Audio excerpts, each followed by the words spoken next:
Welcome, Conference USA fans. I'm Nicole Cartier, and I'd like to welcome you to the debut of Hyphen Nation, connecting you with Conference USA. A big thanks to Lenny Van Gilder for providing our new name. Starting off, congratulations to the Memphis women's soccer team, who is off to a perfect 10-0 start and ranked 6th in the nation by the National Soccer Coaches Association of America. It is the highest ranking the Tigers have ever received as they continue with the longest win streak in program history.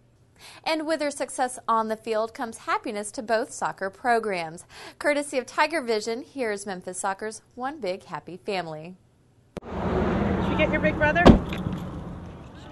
Memphis women's soccer assistant coach Jody Grant will have to leave the kids with her husband as she travels with the team this weekend. What's Daddy doing right now? Her husband Richie just happens to be the head coach for the men's program. So they leave Thursday, get back Sunday, and this will be my first weekend with the two kids by myself. And we have a conference game against South Carolina, and we have the Hall of Fame banquet. We have one of our players getting inducted into the Hall of Fame, Dayton O'Brien. So I'm going to need a lot of babysitters, and then I'm going to need someone to take care of me for the weekend. As far as being on the road, you know, obviously I kind of keep it to non-conference or preseason, but when I could do it, I did it, and he was even at our conference tournament the first year, so we've had great times on the road with them, and they haven't been too much trouble at all, so don't know how much it'll last. With him, he's done traveling, and she's nearing the end. It's part of our schedule being on the road, so when you get to spend a bit of time with the kids in the morning, it's great. What's really great is how everyone in the Tiger soccer family has helped create a family-friendly environment. You know, I'm the coach, I'm the mean one, Johnny's the goofball, and Jody's the mother, you know. So, I mean, we kind of hit all, all areas that we need to. I think it's a very healthy environment for our kids to, to have little ones around. He's the boss man. We have such amazing babysitters, current players plus alumni. They've just been fabulous. And the coaching staff, the current coaching staff, just are so understanding. And so, you know, Brooks doesn't even have kids, and he totally, just understands where we're coming from and is really flexible with what, we need to do to make it work. But they don't just make it work, they make it worthwhile for their family and for their student athletes. Well, I think they see us as a human being, They see another side of you that they don't ordinarily see. And I do believe that that's healthy as well. And they're great with the kids, They're really good with it. They've taken a special interest in our children. I think it makes them feel very welcome. Makes me look at the lads in a different way. It's super, as you can see today, just to be able to have your kids around the environment where it's a great setting for Hayden to grow up in. With the women's team, we've got 25 built-in babysitters. So it's really neat. I went to college and my coach saw him raise his kids. They were a big part of the team, and we really enjoyed having them around. And I can't think of a better place for young kids to be around good role models in terms of the athletes, and it's such a healthy environment for kids to be around. Kids like Hayden, who's already showing that he may have a knack for his parents' profession. No. Put a cap on and drink it. Now you drink He's just it. like his dad. Another coach. For the CUSA Digital Network, Allison Chattel. The Memphis men's team is also receiving votes in the national polls and is off to a 5-2-1 record.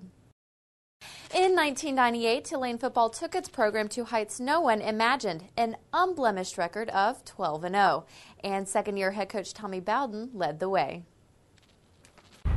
Back on 1st and 10 from the 20, drops back to throw, dumps the screen to McCleskey, who's hit hard, coughs up the football. Unloading deep downfield, and Franklin makes a tremendous catch! When I went to Tulane, I think they were coming off a 3-win season. And sometimes you can take a job that's with the programs at the top of the cycle where everything's hit on all cylinders, and sometimes you can take one down at the bottom. And when I went to Tulane, the only way to go was up. So sometimes that's a good environment to step into.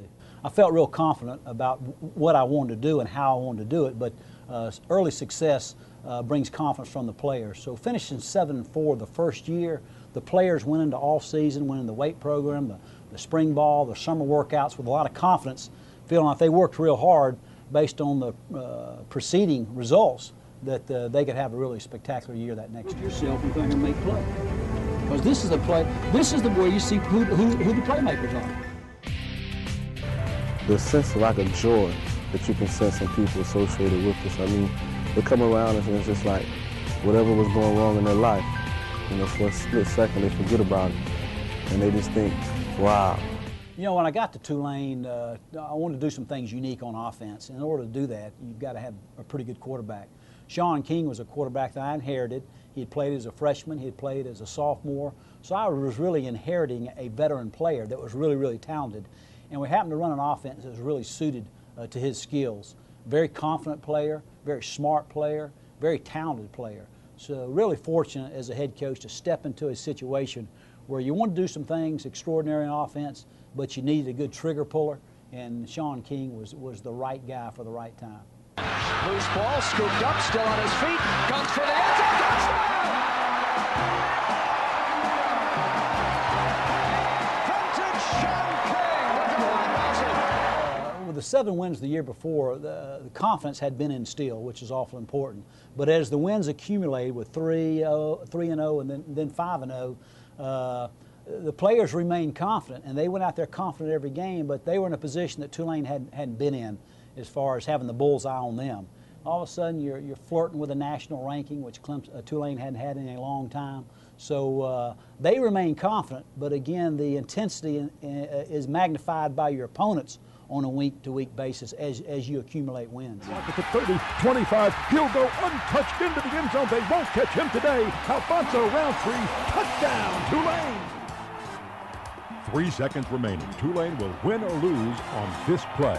Redmond has him at the line. All-out blitz by the Green Wave. Redmond throws. It's knocked down, almost intercepted by Tim Carter. Tulane wins. Tulane wins and remains undefeated. You know, when we got to about 8-0 or 9-0, USA Today came in to do a front-page story, which was for Tulane was unheard of. And we might have been 9-0 at about that time. When USA Today came in and spent about a day or day and a half and talked to some of our players and did some shoots. And then I think we won that week, but the story was published. They weren't going to publish it unless we won. So we happened to win after they did the story. Then the pressure, a little bit more national publicity, kind of on the center stage a little bit more, and the pressure continued to mount as you accumulated wins. Loose ball, scooped up, still on his feet, comes for the end zone, touchdown! Vintage Shaun King with the blind motion.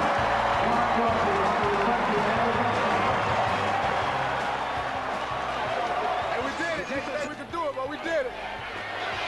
Got one more to get next week. So we can work. You know, I worked 19 years to become a head coach, and all of a sudden you get your first opportunity. And, you know, if you don't have success that first time, then, you know, you're really battling uphill from a coaching perspective professionally. And the things we accomplished there at Tulane, the things I learned from the staff and from the players, the time invested and the commitment they made would really help me in the rest of my career, coaching career. So the lessons I learned from the players and the coaches, the fans, the support, the administration, the athletic director at Tulane, and the president really was beneficial for me the rest of my coaching career. So very, very thankful for the opportunity and the things I learned at Tulane from the Tulane support staff. But I want y'all to see it because it's going to look better than that. It'll look better than that.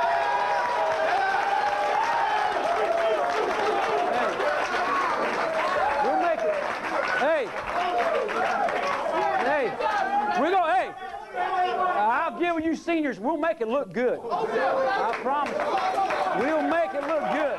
1st and 10 for Tulane. King of the shotgun rolls right, stops, uncorks a bomb for Kerwin Cook, who makes it over the shoulder catch. 15, 10, 5, go. Touchdown, Tulane. The Green Wave are running away from BYU. Well, you know, I'd already taken after the season, I took the job at Clemson and did not participate in the bowl game, but I did watch it on TV, and to see those guys accomplish an undefeated season, the players worked hard, what they had worked really hard for. Chris Selfo had taken over the head coaching job. Rich Rodriguez, my offensive coordinator, did a lot of the staff work there that was on my staff at Tulane. But to watch those guys finish undefeated, 2 years ago, 3 wins, finish up, I think, 7th in the nation, and kind of put Tulane on the college map at that point in time, and kind of the Cinderella team of the year. Was awful rewarding to watch what they did in the Liberty Bowl. And to go undefeated is awful difficult to do in college football. It's so competitive and there's so much parity. But 12-0, I surely didn't think of that in my wildest dreams. You guys, you made history, man. You made history. This hasn't been done in Tulane in 67 years. 67 years. And 50 years from now, you guys will remember this, but I don't know when it's ever going to happen again. But you know, more than that, you brought a sense of pride back to Tulane, a sense of unity, and you've made us all winners because you guys are winners. Everybody associated with Tulane University, everybody associated, thanks you from the bottom of their heart. God bless all of you guys. You are terrific. As always, thank you for tuning in. We hope you've enjoyed this week's Hyphen Nation, and we hope you enjoyed the new name. In closing, from our good friends at Rice University, we feature a very special Rice Owls fan. I'm Nicole Cartier for the Conference USA Digital Network.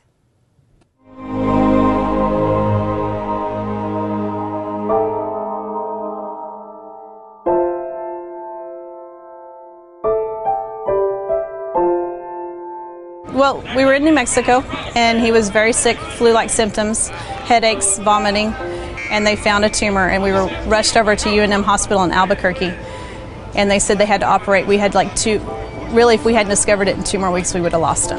It was growing so quickly.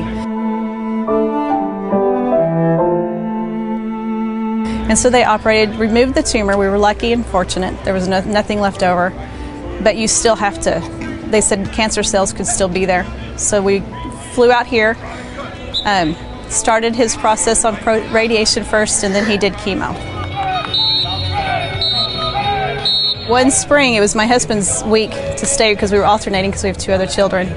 And he said, just see if we can go practice or go watch practice at Rice University. And so I called up, and he just wanted to watch a practice, and it was overwhelming. They pulled out all stops. What's up, little man? How you doing? Good. Good. Hey, little Luke, tell him your number. 1. Heard you had a big touchdown. You gonna have fun today? You gonna score a touchdown? Well, Ross, he's from Gallup, New Mexico. He started visiting us last season, then came back in the spring, and he loves Rice football, and he loves these players. So he's back in Houston today, so they stopped by just to see how we're doing. Yeah. Official. Oh, yeah. What do you think? Good fit? It's too small? Is that what you're saying? No, too big. Too big? You'll outgrow this one day. Tell you what, he's put on about 20 pounds since last year. He's healthy as a young man can be, and he actually got to where he likes this Rice football team so much. He's playing flag football this year. Tell him the name of your team in Gallup, New Mexico. Owls. So we're well represented now in the state of New Mexico. That was Ross's idea. He had to be an owl. He's convinced he's going to play football for the Rice Owls one day. Clap, buddy, gotta clap. You gotta clap. Clap. Hey, let's get it going. You know, I realize how fortunate I am to be the head coach at Rice University. You know, it's a great university. I'm around the finest young men in the country. It gives you a platform of when you see people in need that you can actually help and, you know, help them, at least if nothing else, just get a big smile on their face that day. Coach Bailiff just became one of our family. I think Rice is very fortunate to have him. I think these players are fortunate to have that type of a role model, a person who, he's a busy man. And just the fact that he takes time to set up the video on the scoreboard, to say hi to us, and it is amazing. It is amazing. He was like godsend in a really rough time in our life.